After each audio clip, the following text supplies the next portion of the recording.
E aí, jovens, tudo bem? Eu sou o Norton e hoje, cara, temos uma lista, mas não é qualquer lista. Hoje vamos falar sobre 9, veja bem, 9, eu fiz de propósito isso, 9 ações absurdas de Darth Vader, porque assim, cara, Darth Vader é um cara brabíssimo, cheio de poder, cheio de coisa louca, mas dentro do universo expandido, também vou falar um pouco sobre os filmes aqui, mas dentro do universo expandido, o Vader já fez coisas absurdas e é sobre isso que é a nossa listinha. Darth Vader, Lorde Sombrio do Sith, altão, brabo, imponente, com poderes absurdos na força, um dos melhores vilões já criados na cultura pop. Em filmes, quadrinhos, tudo que tem o Vader é bem interessante, ele é um cara bem vilãozão mesmo. E só pra deixar bem claro, tudo que eu vou falar aqui hoje tá dentro da linha do tempo dos filmes, ou seja, é tudo canônico, meu amigo. E como esse vídeo é uma lista, eu conto muito que você vai comentar aí embaixo se eu esqueci algum. Eu conto muito que você faça isso, porque você sabe que a minha memória é ruim pra caramba. Então tá, vamos começar de um nível baixo, pra você ver o nível de absurdo que vai ser isso aqui hoje. O nível de boas que a gente vai começar aqui hoje, vamos começar de um nível bem baixo, é basicamente o Vader saindo no soco com o Chewbacca. Sim, o Chewbacca mesmo, o Wookiee gigante, fortão, super bonitinho, super peludinho, legalzinho. Basicamente o Vader saiu no soco com ele. No soco, meu querido. Isso é um nível baixo, tá? Estamos jogando baixíssimo e por algum motivo isso virou um SMR agora. Isso aconteceu lá no final da primeira fase de quadrinhos Star Wars, que começou lá em 2015 e acabou em 2019, lá na edição 74, 75, que a Panini trouxe assim, encadernadinho, ó, tenho ele aqui. Basicamente aqui dentro tem o compiladinho que a Panini fez, tem das histórias 68 a 75, também tem a Anual 2 e o começo da nova fase também, pós-Império Contra-Ataca. E aqui, cara, o Vader tá atrás do Chewbacca e do C-3PO num planeta chamado K-43, porque ele quer usar os dois pra atrair o Luke. E tem essa parte aqui, que é o que eu quero mostrar aqui nessa lista. Cara, basicamente, o Vader toma uma pedradazaça do Chewbacca. Olha aqui, não sei se dá pra ver aí bonitinho. Ele toma uma mega pedrada e eles saem no soco. Eles vão se empurrando, o Vader vai empurrando o Chewbacca vai quebrando assim ó, o punho do Vader. Basicamente o Vader tá saindo no braço com um Wookiee. Claro que tudo isso é possível porque o Chewbacca pegou o Vader desprevenido. Porque se o Vader tivesse prestando atenção, ele só ia usar a força e matar o Chewbacca. O Vader tava olhando pro Luke, tava encarando o Luke, o Chewbacca chegou, jogou uma pedrada, aí eles saíram no soco. O Chewie joga o Vader do penhasco e o Vader quase cai na lava, porém ele separa o rio de lava, pra você ver o quão maluco é essa luta. E a luta termina porque eles têm que fugir, não dá pra ficar peitando o Vader, já era. Tipo assim, o Chewbacca jogou o Vader lá, então agora corre, vaza, e de fato isso acontece. Eles se unem, atiram no Vader, o Vader para os tiros com a mão, o Vader saiu no soco com o Wookiee. Agora a gente aumenta um pouquinho mais as coisas. Nesta edição aqui, que é a segunda edição, que também a Panini trouxe, mas faz muito tempo mesmo, saiu encadernadinho, mas eu não consegui pegar essa primeira edição, né, encadernada. Aqui os rebeldes estão em Simon 1, e nessa lua o Império tem uma fábrica de armas, e os rebeldes vão pra essa fábrica tentar destruir a fábrica. O que eu falei antes e esse daqui se passam entre o filme 4 e o filme 5, então Uma Nova Esperança, o Império Contra-Ataca bem ali no meio. Aí beleza, corre daqui, corre dali e tal, começa uma correria, porque o Vader chega, o Han Solo e a Leia têm a brilhante ideia de pegar um AT-AT que tá ali, porque realmente um AT-AT é um tanque gigantesco com várias armas e também bem rígido, bem forte. Vamos pegar isso aqui pra destruir tudo. Quando eles pegam o AT-AT, eles pensam, vamos pisotear o Vader. O Vader literalmente segura o AT-AT assim com a força. O AT-AT tenta pisar, ele impede o AT-AT de pisar e não só isso, ele vai destruindo o AT-AT com a força. Cara, literalmente o Vader tá segurando o peso e a força de uma máquina que é feita pra encarar qualquer tipo de terreno e impacto. É claro que nessa correria todo mundo escapa, né? Porque eles atiram no Vader, porque o AT-AT tem canhões. Então eles estão vendo que eles estão perdendo, eles viram a cabeça do AT-AT, atiram no Vader, o Vader tem que parar de usar força, todo mundo sai correndo, todo mundo consegue se livrar do Vader ali, mas Vader parou um AT-AT. Quem jogou Battlefront 2 sabe que se você toma um pisão de um AT-AT, você morre. Então, cara, isso é um nível absurdo. E agora a gente só vai subindo. Inclusive, esse quadrinho é bem legal, cara. Esse mix que a Panini fazia, eu vou fazer um adendo aqui agora, é bem interessante, porque aqui vinha Star Wars e também vinha as histórias do Kanan, como sobrevivente ali, como Padawan sobrevivente. É de fato um mix bem interessante, foi legal na época. Quem comprou sabe que tem bastante coisa interessante aqui. Enfim, vamos para o próximo. Pera aí, deixa eu mover as coisas aqui de lugar. É claro que se eu vou fazer uma lista com 9 9 ações absurdas, eu não posso esquecer de Rogue One. O final de Rogue One mostra o nível de habilidade e de poder do Vader perante um soldado normal da Aliança Rebelde. Cara, ele entra lá no final de Rogue One matando geral, e a cena é muito bem filmada, muito bem coreografada, e a cena vai crescendo de uma maneira absurda. E é interessante, eu tava revendo a cena, e é legal como ele começa só rebatendo os tiros, porque ele precisa chegar numa distância dos caras, porque tem muita gente ali. Então ele vai andando e rebatendo os tiros pra matar os caras e ainda se aproximar dos caras. A minha parte favorita é quando ele ergue o cara, ele joga o cara no teto e vai desviando os tiros ainda, matando a galera, segurando o cara no teto. Precisava fazer isso? Não precisava. Podia ter matado o cara? Podia, mas era muito mais interessante prender o cara no teto. Eu gosto também que ele puxa a arma da galera, a galera fica tipo, meu Deus, agora deu ruim, e ele vai passando o sabre de luz, matando todo mundo. Mas a abertura dessa cena, com tudo escuro e só o sabre ligando, essa cena é muito bem filmada, muito bem coreografada, muito bem tudo, assim, essa cena é bem interessante, essa cena é muito bem feita e mostra como o Vader consegue lidar com, sei lá, 15, 20 soldados ali sozinho, tranquilamente, sem tomar nenhum dano. Cara, ele para os tiros com a mão, assim, mano, é absurdo essa cena, mas ele grudando o cara no teto é fantástico. Outra ação absurda do Vader tá nesse quadrinho aqui, que é Vader Down, ou Queda de Vader. Isso aqui é um mix bem inteligente da Panini, porque Vader Down foi o primeiro evento que uniu os quadrinhos Star Wars com os quadrinhos Darth Vader ali pós-Disney, pós-Marvel e tudo mais. Então aqui é o primeiro crossover oficial, né, das duas revistas, e a Panini fez um mix bem legal, que assim, se você conseguir achar isso aqui pra comprar, que é bem difícil agora de comprar isso, você pode ler isso aqui sem ter lido nada dos quadrinhos, tá bom? Isso aqui funciona muito como uma fórmula fechadinha. Aqui, meu querido, aqui o Vader faz todas as ações absurdas possíveis. Basicamente, o quadrinho começa com o Vader indo até o planeta Vrogas Vaz, porque ele tá atrás do Luke, e primeiro ele derrota 3 esquadrões inteiros de caças rebeldes, com o seu caça tá ele sozinho, e ele só para porque o Luke bate com a nave de frente com a nave dele. Então os dois caem no planeta, e lá no chão o Vader faz mais absurdos ainda. O Vader mata centenas de rebeldes sozinho, mas tem uma hora que, cara, é fantástico. Começa a vir cada vez mais rebeldes, e rebeldes com naves, porque os caras das naves estavam lá tentando matar o Vader, não conseguiram, os caras do chão não estavam conseguindo, então a galera que tava no chão pegou a nave e falou, mano, vamos tentar atirar nesse cara com um tiro de nave, que não é um tiro de blaster, é uma mega nave atirando num cara. O Vader pega o canhão do caça-tai dele, desmonta e usa como canhão pra matar naves que tá vindo atrás dele. O Vader literalmente pega o canhão da nave dele, desmonta, coloca no chão e usa pra bater naves. Sim, pensa assim que é o Vader parado em cima de um penhasco, com um canhão de uma nave do lado, e vai passando nave, ele vai atirando e matando os rebeldes. É esse tipo de coisa que tem nesse quadrinho aqui. Pois é. Mano, olha isso aqui, eu já falei sobre isso aqui no canal, mas olha ele cercado pelos rebeldes. É absurdo, é lindo demais. Eu já fiz um vídeo aqui no canal falando sobre as lutas constantes do Vader contra os Mustafarianos, porque o cara chegou lá, construiu o castelo dele, era óbvio que os Mustafarianos não iam deixar isso acontecer. Então aconteciam várias invasões, os Mustafarianos invadiam o castelo do Vader, só que tem uma edição da segunda geração de quadrinhos do Vader que se passa ali no passado, com ele construindo o seu castelo pós o filme 3, mas precisamente na edição número 24, onde os Mustafarianos atacam com um exército enorme, só que pra nossa lista não pode ser só um Vader lutando contra um exército, porque isso a gente acabou de ver os rebeldes e tal, ia ser mais um repeteco, só que os Mustafarianos, eles se unem, pelo menos os sacerdotes ali, eles usam a força pra fazer uma mega onda de lava que varre tudo, varre Stormtrooper, varre a TST e varre o próprio Vader. O Vader é engolido por lava, tipo assim, mano, uma onda gigantesca de lava. Se liga nessa, o Vader é engolido pela lava, mas ele usa a força como um escudo. Claro que ele recebe dano, né, porque tá esquentando muito ali, a armadura dele tá reclamando, obviamente, porque não aguenta todo esse calor. Mas ele consegue sair usando a força pra puxar um AT-AT, ele dá um impulso pra sair do rio de lava. É claro que o Vader ganha essa batalha, porque, né, ele foi engolido por lava, ele deve estar pistola, imagina o quão bravo ele ficou. Mas ainda assim estamos falando que o Vader sobreviveu a uma onda de lava, ele ficou submerso na lava.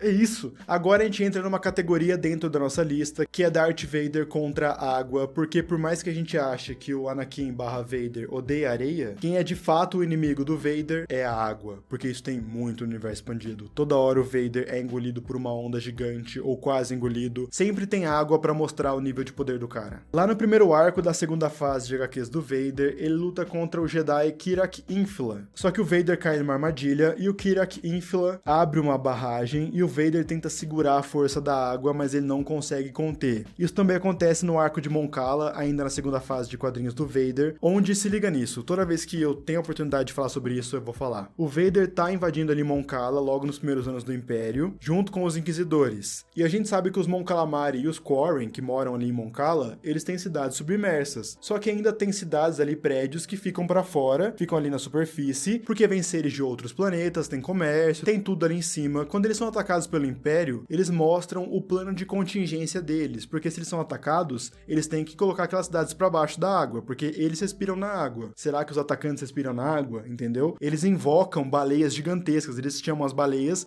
saem pulando e fazem uma tsunami que engole tudo. Então pensa que as baleias pulam e elas aumentam o nível da água, e as cidades ficam submersas de novo, aquelas cidades que estavam pra fora, aqueles prédios que estavam pra fora no caso, ficam submersos. E é nessa que o Vader roda, porque ele tá lá lutando, do nada vem uma tsunami gigantesca e ele é engolido. Ele não morre, claramente, só que é muito interessante que ele usa uma criatura para sobreviver. A criatura polvo pega o Vader e leva até a nave dos Inquisidores, onde ele finalmente consegue respirar. Só que pra mim, uma das principais ações que mostram o poder do Vader contra a água, principalmente, acontece lá no jogo Star Wars Jedi Fallen Order. Então, a partir de agora, spoiler do jogo, pula um minutinho aí, porque eu vou dar um spoiler agora, tipo um spoiler grande do jogo, então pula aí. Quando o Darth Vader aparece no jogo, inclusive, eu filmei a minha reação porque eu tava fazendo o vídeo sobre o jogo, a gente tava jogando o jogo junto, vou deixar aqui no cardzinho, tem uma playlist onde eu joguei o jogo inteiro. Lá no final do jogo, o Vader não só aparece, como ele aparece muito forte mesmo. Pera aí, deixa eu fazer um parênteses, a gente joga o jogo inteiro com o Cal e a gente fica tipo, usa força, puxa, empurra, sabre de luz.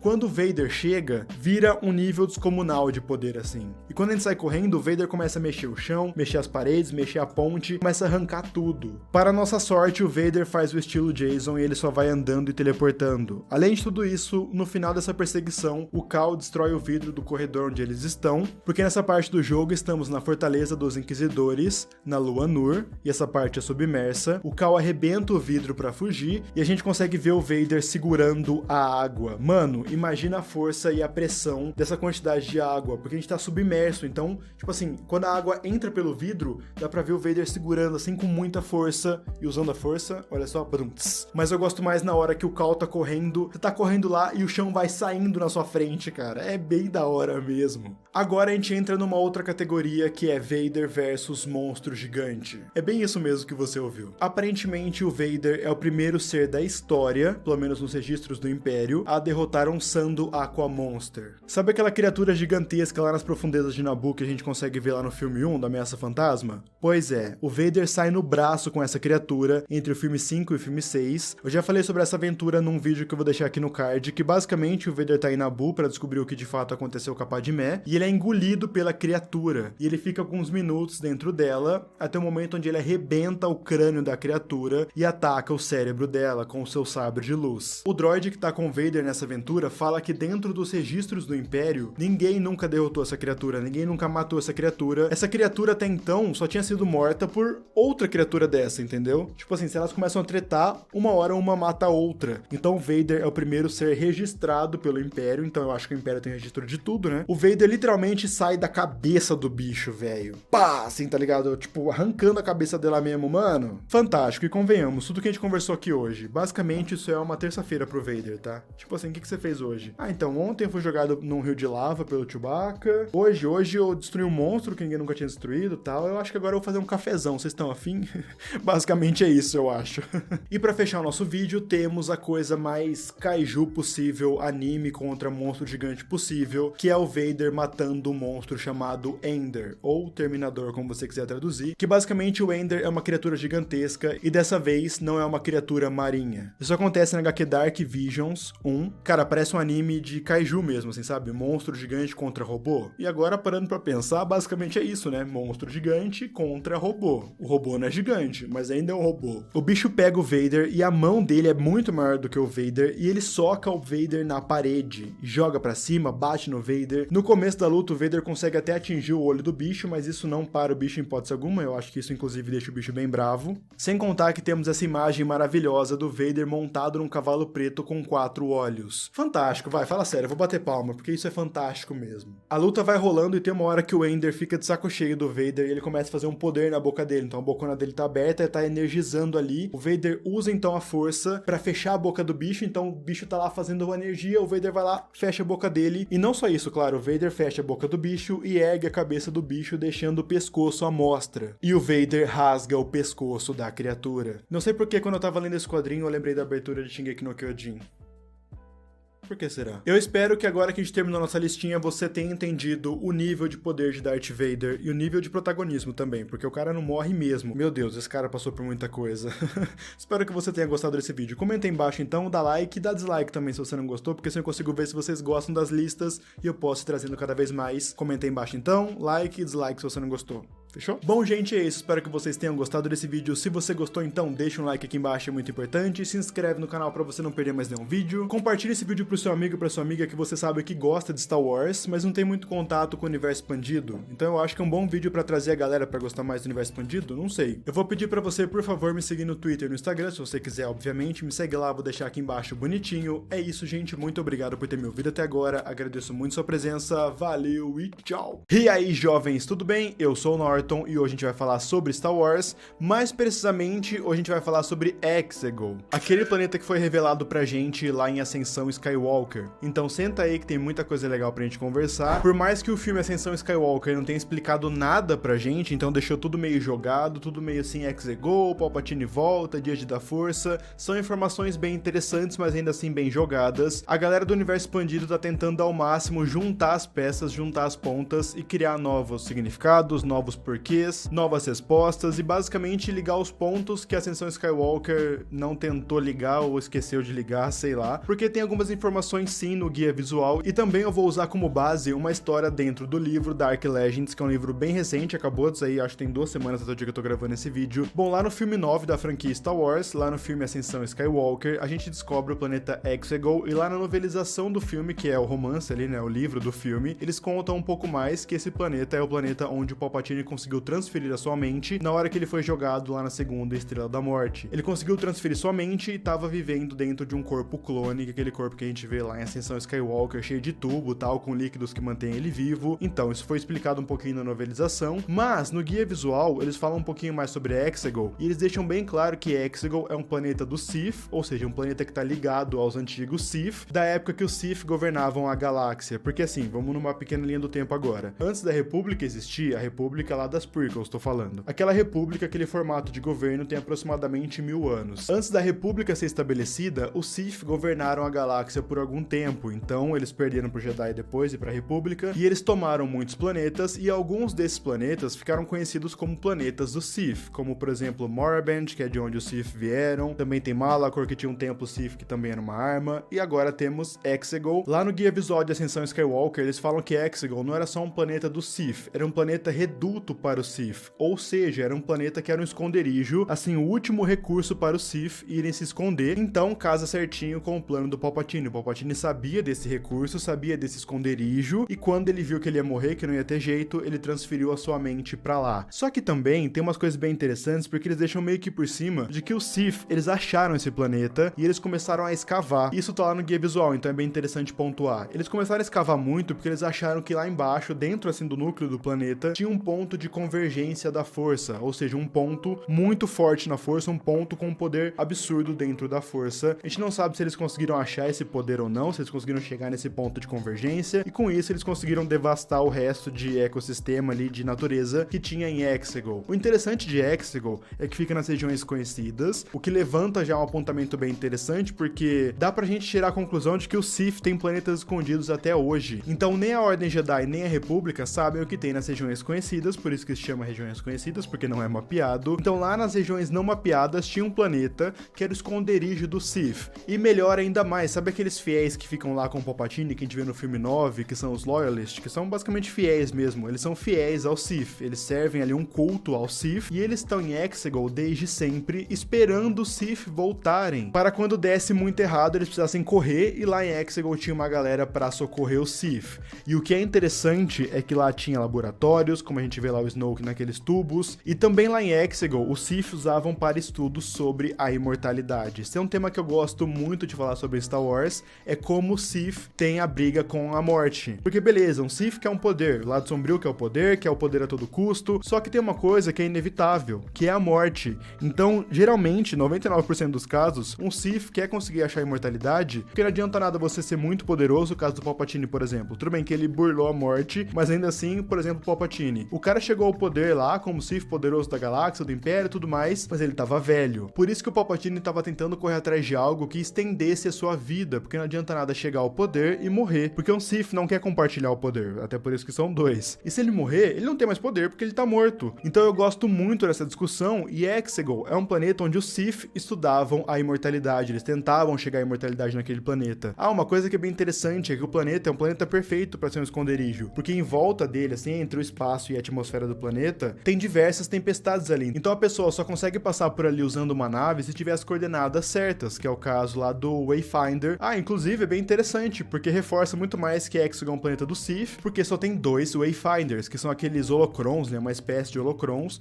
com as coordenadas para Exegol. Só tinham 2. Um com Sidious / Palpatine, lá na segunda Estrela da Morte, e outro com o Darth Vader, lá em Mustafar, que era onde tinha o castelo do Vader, por isso que o Kylo Ren abre o filme lá de Ascensão Skywalker em Mustafar, pegando o Wayfinder que o Vader deixou lá. Então só tem 2 Wayfinder para 2 Sith para irem ao reduto do Sith, ao esconderijo do Sith. No livro Star Wars Dark Legends, que são lendas dentro do cânone, peraí que eu vou fazer um parênteses para apresentar um pouco mais sobre essa linha. Essa linha de livros que tá saindo agora do George Mann são basicamente lendas dentro do cânone, não confundir com o Legends. Legends é tudo aquilo que a Disney desconsiderou que já existia antes da Disney comprar Star Wars. Então quadrinhos, livros, jogos, tudo aquilo é Legends. Essa linha nova que tá saindo são lendas, só que dentro do cânone. Então são lendas de dentro do universo da linha do tempo dos filmes. Já conversamos aqui no canal sobre essas histórias, então eu vou deixar aqui no cardzinho, fechou? Dá uma olhada lá. Bom, nessa história dentro do livro Dark Legends chamado Life Immortal, nós conhecemos a Darth Noctis, que basicamente é uma Sith que tem um sabre curvo, isso é muito interessante, e ela vai pra Exegol tentar descobrir o segredo da imortalidade, conseguir a imortalidade de certo sentido. A gente não sabe ao certo quando essa história se passa, ela menciona coisas como vou governar o que os Sith já governaram, coisas assim, e ela é uma Sith, então a gente pode presumir que foi ali no começo da República, então mais ou menos 1000 anos antes das histórias que a gente conhece ali do Luke, Leia, etc. Talvez sim, talvez não, eles deixam meio no ar isso, mas a Noctis chega numa conclusão que é bem interessante, que nós já comentamos aqui, onde ela vê que ela tá ganhando muito poder, mas ela tá envelhecendo, sem contar também que o lado sombrio, ele tira muito mais a pessoa, ele vai consumindo energia da pessoa, então ela tá fuçando nas coisas do Sith, pesquisando holocrons antigos, coisas esquecidas, e ela descobre Exegol, e descobre que tinha um Sith antigo chamado Darth Sanguis, sim, é Darth Sanguis mesmo, esse nome é muito bom, que ele foi pra Exegol,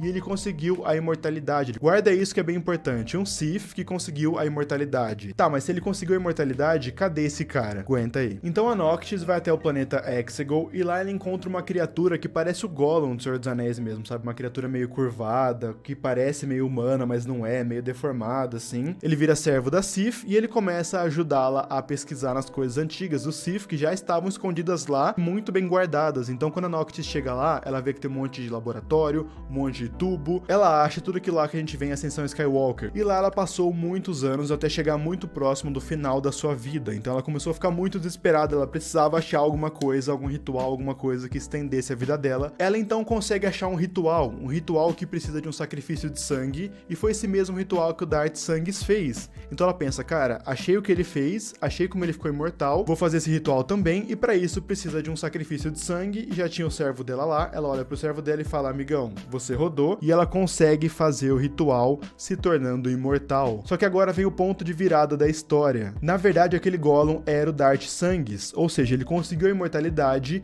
mas ele perdeu sua forma, seu poder, e quando a Noctis então sacrificou o servo dela, que era o Darth Sanguis, para fazer o ritual, ela conseguiu libertá-lo. Então ela conseguiu o que ela queria, que era ser imortal, mas ainda assim ela virou uma criatura, assim como aquele Gollum, entre aspas. Então todo esse tempo o Sanguis estava ganhando a confiança dela como um servo ali, só que ele estava querendo que ela fizesse o ritual, porque só assim ele conseguia sair da sua agonia eterna e enfim morrer. A gente não sabe exatamente o que aconteceu com ela, quanto tempo ela viveu, se alguém foi lá e matou ela, se ela conseguiu passar o ritual para outra pessoa. Eu acredito que isso tenha sido resolvido, mas ainda assim não sabemos quando nem porquê, então de fato ela conseguiu a imortalidade. qualidade, mas a que preço? Não é mesmo? Eu não sei o que vocês acham, então comenta aí embaixo. Bom, gente, é isso. Espero que vocês tenham gostado desse vídeo. Então, toda aquela parada de sempre agora, deixa um like, se inscreve no canal, pode compartilhar, pode comentar à vontade. Se quiser me seguir nas minhas redes sociais, eu vou deixar aqui na tela. Me segue no Twitter e no Instagram. Eu posto umas fotinhas de vez em quando no Instagram. No Twitter eu sou bem mais ativo, então pode me seguir por lá. Eu vou deixar aqui na tela bonitinho. É isso, gente. Muito obrigado por ter me ouvido até agora. Agradeço muito sua presença. Valeu e tchau! Nossa, como a gente tá falando muito do Sith, né, ultimamente, Palpatine, Sith, Planeta do Sith, será que Norton Sith confirmado?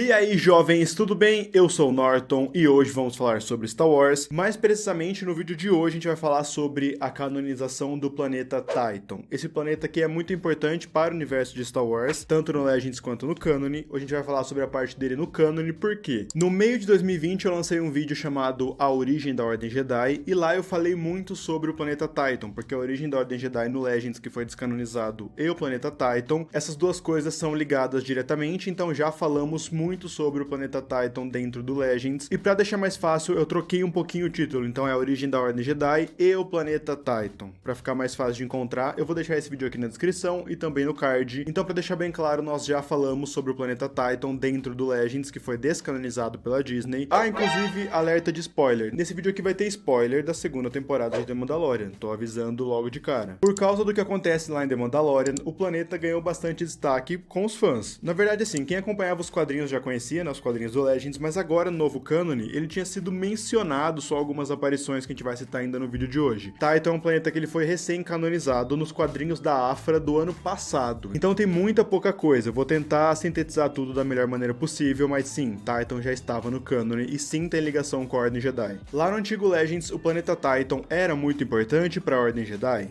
porque era literalmente o berço da Ordem Jedi. Foi nesse planeta que a Força reuniu vários seres com acesso à Força. E pra deixar bem claro, a gente tá falando de coisas de 400 mil anos antes de Luke Skywalker dentro do Legends. Então, assim, é muito, mas muito antigo mesmo. A República nem existia, pra você ter uma noção. O planeta, de fato, tinha uma ligação muito forte na Força. Era um ponto de convergência da Força. Então, ali a Força era bem poderosa, era bastante presente. E foi lá, então, que a Ordem Jedi foi criada. Foi se modelando ali até virar a Ordem Jedi que a gente conhece. Isso lá no Legends. No cânone, ele apareceu aqui, ó, nos quadrinhos da Afra. Mais precisamente nesse terceiro encadernado que a Panini trouxe. Assim, os quadrinhos da Afra, eles são caros, porque eles são encadernadões assim, são 3 até agora o primeiro run. Eu vou deixar aqui embaixo na descrição o link da Amazon com o quadrinho, se você quiser comprar. Os encadernados são caros, assim, 70, 80 reais, mas tem sempre umas promoções. Eu sempre pego na promoção, então, tipo, já paguei 40 em um, 50 no outro. Ainda assim, não é barato, mas é uma leitura legal. A Doutora Afra é uma personagem interessante. Pera aí que eu tô tentando achar a página aqui, que eu perdi a página. Pera aí. Nessa última edição aqui, que é a edição número 40, a Afra leva o Vader lá pra Tython. E foi exatamente aí que Tython entrou no cânone novamente. Eu vou contar mais ou menos o que acontece aqui pra vocês. Não é um grande spoiler, assim, tipo, o confronto dos dois de fato é interessante, mas não estraga a experiência do gibi, em hipótese alguma, porque eu não vou contar todo o decorrer até chegar nessa última edição, beleza? Vou ressaltar mais uma vez, leiam Doutora Afra se possível, porque é uma leitura bem legal. O planeta Tython tá localizado no núcleo profundo da galáxia. Então pensa assim, sabe ali, Coruscant, Osnium Prime, eles ficam bem no núcleo, assim, bem no centro da galáxia. Então aqui temos o núcleo, depois a orla média, a orla exterior, as regiões conhecidas, e depois as regiões selvagens, onde não tem nada mapeado mesmo. As regiões conhecidas é até uma parte mapeada, mas nada desbravada. Então as regiões selvagens é tipo assim, ninguém sabe mesmo o que tem lá. Aqui no núcleo tem o núcleo profundo, que fica mais no centro ainda. E Tython tá exatamente nesse núcleo profundo, então bem no centro ali da galáxia. A gente não sabe muito bem por que o núcleo profundo não é bem explorado. O que a gente tem registrado dentro do cânone de Star Wars é que lá existem muitos perigos, não é muito explorado, e essa região é pouco habitada. Então, assim, ninguém vai lá. Como a gente descobriu lá em The Mandalorian, no planeta Tython tem um templo Jedi antigo. E sabemos também, graças aos quadrinhos da Afra, que Tython é um planeta que, de fato, tem ligação com a Força dentro do cânone. Então lá tem ligação com a Força e tem um templo Jedi. E pra deixar bem claro, não é o primeiro templo Jedi. O primeiro templo Jedi dentro do cânone, segundo o guia visual dos últimos Jedi, o primeiro templo Jedi é lá em Ahch-To, onde o Luke estava lá no filme 8 e tudo mais, que lá é o primeiro templo Jedi. Então a gente pode tirar daí que Tython não é o primeiro, mas é um dos, no mínimo. Eu chuto que seja uma coisa muito antiga, muito ancestral da Ordem Jedi, que foi abandonada por algum motivo, assim como Ahch-To, na verdade. E também sabemos que nesse templo tem uma pedra que amplifica os poderes de um ser com acesso à força. Então vamos lá, vamos falar sobre o que acontece no quadrinho da Afra. Os 3 encadernados que tem aqui no Brasil da Afra, eles compilam as mensais, e essas mensais se passam entre o filme 4 e o filme 5. saindo de Uma Nova Esperança e indo pro Império Contra-Ataca. Inclusive, na linha do tempo, essa história é bem próxima do Império Contra-Ataca, o que faz sentido. O Vader tá atrás dos rebeldes, e os rebeldes já se instalaram lá no planeta Hoth. A Aphra sabia onde os rebeldes estavam, mas ela foi capturada pelo Vader. Então, para não entregar os rebeldes, ela leva o Vader até outro planeta, que é Tython. E o Vader cai nessa achando que os rebeldes estão lá. É importante falar que a Aphra é uma arqueóloga do mal, ou seja, ela estuda toda essa parada de templos e tumbas antigas, e o pai dela passou a vida inteira estudando sobre os Jedi, então por isso que ela conhece Tython, porque ela é uma arqueóloga do mal, né? É bem importante ressaltar que ela é do mal, e o pai dela também já estudou muito sobre os Jedi, então por isso que ela conhece o planeta Tython. A Aphra passou um tempo como ajudante do Vader, então ela conhece o Vader assim, tipo, ela já teve proximidade com ele, ela sabe que ele usa a força, isso vai ser importante pra nossa história, e não só isso, 2 histórias antes, na edição 38, ela e o Vader estão num asteroide, e nesse asteroide tem um santuário de outros seres lá que cultuam a força, e nesse santuário o Vader tem uma visão onde ele começa a ver os corpos que ele deixou no passar da sua vida, assim, sabe? Ele vê a Padmé, vê a sua mãe, e ele começa a lutar contra essa visão, e a Aphra presencia isso, e percebe como ele reagiu a isso. Então, quando ele tá lutando contra os fantasmas ali da força que estavam atrás dele, ele fala coisas como, eu não sou mais aquele pobre garoto assustado, e luta contra os fantasmas, e a Aphra pega isso e fala, interessante. Aí 2 edições depois, ela leva o Vader pra Tython, e logo de cara dá pra ver que tem muita influência dos Jedi ali. Eles não estão no Templo Jedi. Aparentemente é um negócio separado que tinha relação com os Jedi. É um lugar que pertencia aos Jedi, dá pra ver que tem uma estatuazona lá, mas não é o templo. Na verdade tem um nome bem dramático. O nome do lugar é o Martírio das Lágrimas Congeladas. Muito dramático e eu amei demais. E esse lugar, né, o Martírio das Lágrimas Congeladas, ele tinha, né, uma função bem peculiar para a Ordem Jedi. Basicamente ali era um lugar que era um santuário, quase um templo, mas era mais um santuário, e lá dentro tem um confessionário. No decorrer da edição, a Aphra consegue fugir do Vader com a ajuda dos seus droids, que é o BT-1 e o 000. Ela vai ativando as armadilhas do lugar contra o Vader e suas tropas, sobrando só ele indo atrás dela. A Aphra então consegue atraí-lo até uma câmara, que é esse confessionário, e o droid 000 explode uma parte do peito do Vader. Ele vai cambaleando e entra na armadilha da Aphra. A Aphra fala algumas palavras que ativam a câmara, e aquilo ali, como eu falei pra vocês, era um confessionário. Um lugar onde os Jedi iam para confessar os seus pecados para a força. E como estamos falando dos Jedi, não é só ir lá e falar sobre os seus pecados, sobre aquilo que você fez e que você se arrepende. Literalmente rola uma projeção desses pecados. Então o cara tá confessando pra força e isso começa a ser projetado como visões, de certa forma, né, pra pessoa que tá se confessando. Essa câmara é feita de Kyberite, que é o mineral de onde saem os cristais Kyber. Então, tipo, tem um pilarzão, o cristal Kyber fica geralmente na pontinha, ou lasca e sai o cristal Kyber. Aquele pilar é um Kyberite. Quanto mais tempo o Vader fica dentro daquela câmara, mais o passado vai sendo jogado na cara dele e os seus pecados voltam para assombrá-lo. Claro que não é só isso que derrota o Vader. Ele foi acertado por uma explosão do 000 e depois ele é acertado por vários tiros do BT-1, que é um droide astromecânico cheio de bombas. E isso somado com a carga que a força estava jogando na mente dele, com a surra mental que ele estava tomando da força, o Vader então é derrotado pela Aphra. Isso é uma coisa que os roteiristas de Star Wars sempre usam, tanto no Canon quanto no Legends, que para destabilizar o Vader é só voltar ao passado. Ver a mãe dele, ver a Padmé, ver o Obi-Wan, coisas assim, o que ele se tornou, isso é bem manjado já, então ele tá tomando essa surra mental da força, porque como é um confessionário, acredito que a força faça você enfrentar os seus pecados, porque é assim que os Jedi agem, né? Você enfrenta o lado sombrio, você enfrenta o medo, de certa forma. Então o Vader é derrotado, a Aphra consegue hackear ali a parte do peito dele, e usando isso ela consegue bagunçar as informações que o Império tem dos droids, aqueles droids sonda que estão atrás da Aliança Rebelde, ela consegue bagunçar as informações usando ali o corpo do Vader, pro Império demorar um pouco mais pra achar a Aliança Rebelde. Então basicamente foi por isso que ela fez tudo isso. Enfim, assim acaba a nossa história e temos oficialmente a canonização de Tython, e eu gosto muito dessa questão do confessionário, que só reforça o quanto Tython tem ligação não só com a força, e a gente tá falando de muita ligação, como também tem ligação com os Jedi. Cara, tinha uma câmara ali, naquele Martírio das Lágrimas Congeladas, que é um excelente nome. Tinha uma câmara ali que é um confessionário onde os caras iam para enfrentar os seus pecados, para se confessar para a força. É algo bem simbólico, bem poderoso de certa forma, e eu tô muito interessado em saber por que tudo isso foi esquecido. Assim como a Ahch-To, Tython também, a gente não tem mais menções sobre eles dentro da Ordem Jedi. Mas ainda assim eu acho bem interessante, confesso. Bom, gente, é isso. Espero que vocês tenham gostado desse vídeo. Se você gostou, então deixa um like aqui embaixo, é muito importante. Se inscreve no canal para você não perder mais nenhum vídeo. Pode compartilhar esse vídeo à vontade. Estamos tentando chegar na marca de 100k. Então, tipo, se você quiser ajudar, pode compartilhar. Comente se a galera se inscreveu no canal, por que não? Vamos tentar, né? Se você quiser me seguir nas minhas redes sociais, eu vou deixar aqui na tela. Me segue no Twitter e no Instagram, são os lugares que eu tô sempre online. Bom, gente, é isso. Muito obrigado por ter me ouvido até agora. Agradeço muito sua presença. Valeu e tchau!